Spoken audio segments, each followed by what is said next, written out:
Good day, beginners. I am Cesar, and together with my team will present to you a video presentation about how to ride a motorcycle in 10 simple steps. Learning basic motorcycle operation is similar to learning how to drive. Both can be a little intimidating at first, but if you approach riding a motorcycle with care and caution, you can make the learning process less intimidating. Once you've settled in the type of motorcycle you want to ride, purchase adequate safety gears, including a well-fitting helmet, like this, and taken care of licensing and insurance, you're almost ready to ride.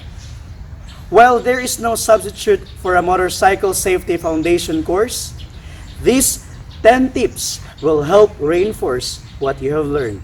And these are the 10 simple steps how to ride a motorcycle. The first step, before you get started, make sure to give your motorcycle a thorough inspection before hitting the road. Let the Motorcycle Safety Foundation's acronym for their checklist, T-CLOCKS, guide you. You want to make sure the following are in good working order, and not just the first time you hit the road, but every time you go for a ride. The T stands for tires and wheels.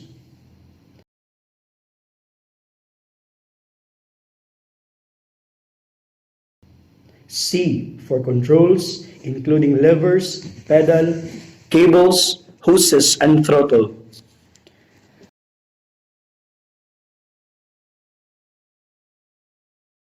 Letter L stands for lights, including battery, headlights, turn signals, and mirrors. O stands for oil fluid levels. C for chassis, including the frame, suspension, and chain.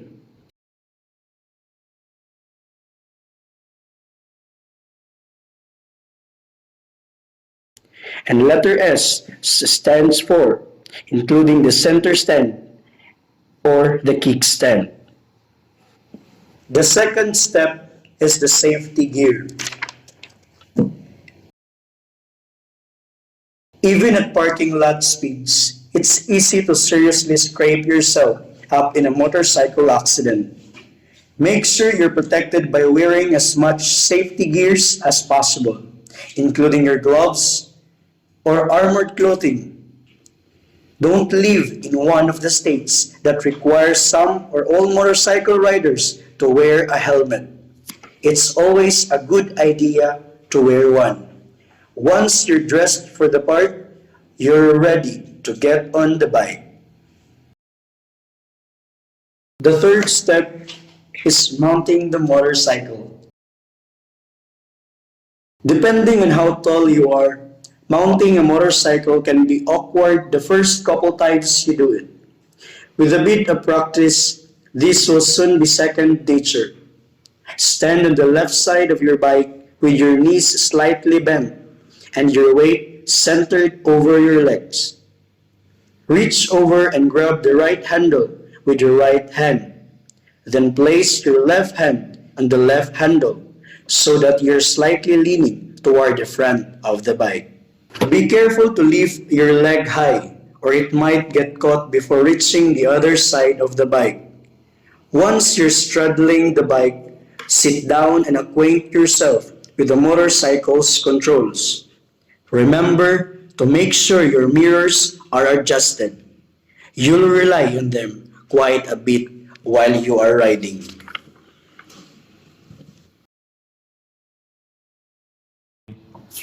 The fourth step is the throttle and brakes.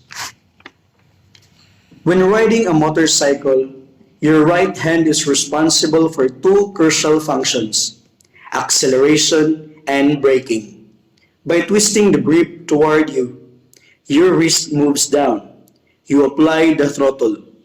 A little twist goes a long way, so be delicate with this control because reviving the engine can lead to instability or cause the front wheel to leave the pavement. The fifth step is the clutch.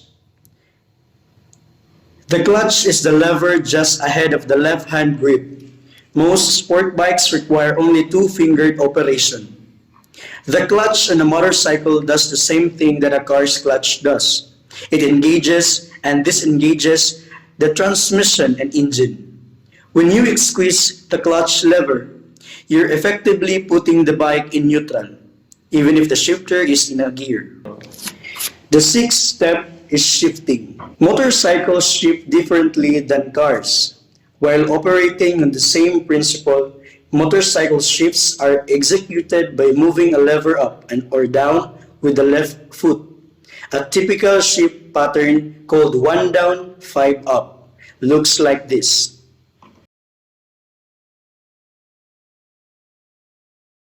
The first gear, the neutral, and the fourth gear. The third gear, the second gear, and goes back to the neutral one. The seventh step is starting the motorcycle. Make sure you're in neutral. Then use your right thumb to push the start button, which is typically located below the kill switch and marked by a logo of a circular arrow surrounding a light. Many bikes require you to disengage the clutch while you start the engine. This is simply a precaution to prevent the bike from accidentally launching forward because it's in a gear. As you hold the start button, the engine will turn over and start to idle. Carbureted bikes might need a slight twist of the throttle as the engine turns over in order to get fuel into the cylinders. Fuel-injected bikes don't need this. Eighth step, warming up the engine. The practice of warming up car engines has largely become obsolete. But warming up a motorcycle engine is still a crucial part of the riding ritual, particularly when a bike is carbureted. Doing so ensures that the engine will provide smooth, consistent power as you begin your ride. You should idle for anywhere from 45 seconds to several minutes, depending on factors such as ambient temperature, engine displacement, and oil capacity. The ninth step is the kickstand. Most modern bikes automatically shut off if the kickstand is still down when the bike is put into gear.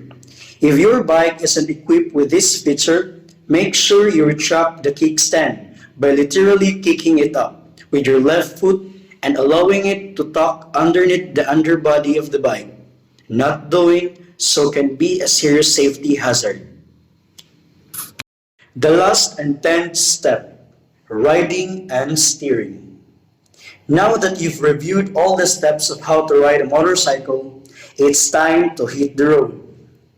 Pull the clutch lever. Press the shifter down to first gear. Release the clutch slowly and gently twist the throttle. As the bike gains forward momentum, put your feet up on the pegs. Of course, you won't be riding in a straight line. You'll need to know how to steer your motorcycle. Just like a bicycle, a motorcycle is turned by counter steering once you hit about 10 mph, not by turning the handlebars from left to right.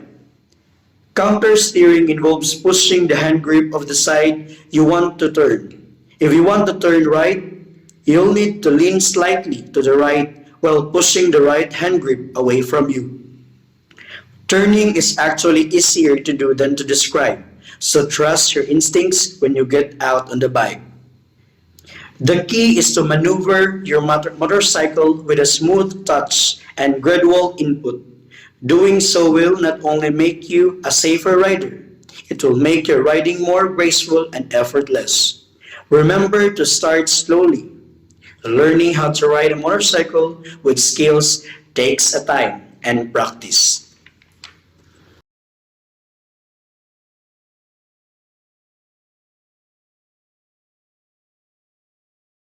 And those are the 10 simple steps on how to ride a motorcycle.